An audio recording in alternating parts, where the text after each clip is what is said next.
क्या बिना दहेज की बहू सिर्फ अपमान सहेगी? माँ, मैं भाभी की कांचीवरम साड़ी रख लूँ? शैली ने अपनी माँ सुधा से साड़ी की तरफ इशारा करते हुए कहा। हाँ हाँ, रख ले, पूछ क्यों रही है? अकेली ननंद है तू इसकी, और कौन सा ये बड़ा दहेज लेकर आई है? एक साड़ी दे देगी तो कौन सी इसे मौत आ जाएगी? सुधा ने शैली से कहा। शैली के भाई अमित का विवाह हुआ था। भाभी रिया पढ़ी लिखी लड़की थी। अमित खुले विचारों का था। उसने रिया के माँ बाप को दहेज के लिए मना किया हुआ था, पर उसकी बहन शैली और सुधा थोड़ी लालची थी। जैसे ही रिया के मायके के उपहार वाला सूटकेस खोला गया तो सामने पड़ी कांजीवरम साड़ी को देखकर शैली की नीयत फिसल गई। बेचारी रिया मन मसोस कर रह गई।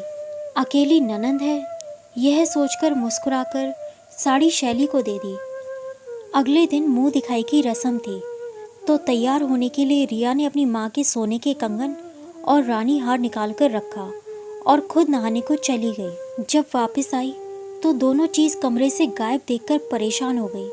उसने कोना कोना छान मारा, पर उसे वहाँ अपने गहने नहीं मिले। थक हार कर उसने बुआ वाला सेट पहनकर रस्म के लिए नीचे उतरी।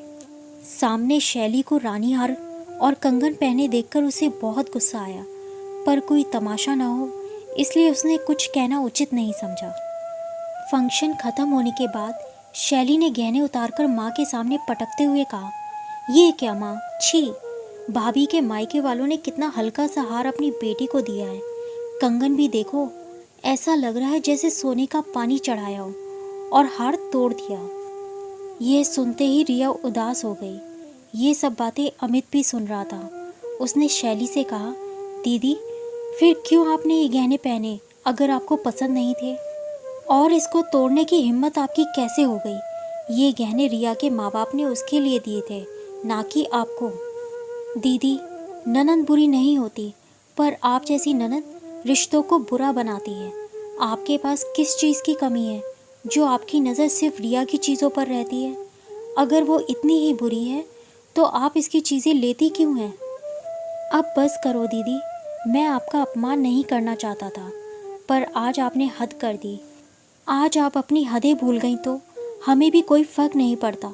इतना कहकर वो रिया का हाथ पकड़कर उसे कमरे में ले गया, और शैली अपने कमरे में चुपचाप जाकर अपना सूटकेस तैयार करके अपने ससुराल जाने की तैयारी करने लगी। अब उसे अपनी हद पता चल गई थी। दोस्तों, कई लोग लड़की के दहेज न लाने पर उसका अपमान करने लगते हैं बात बात पर। ऐसा नहीं करना चाहिए। अगर कहानी पसंद आई हो तो चैनल को प्लीज़ सब्सक्राइब करें। धन्यवाद।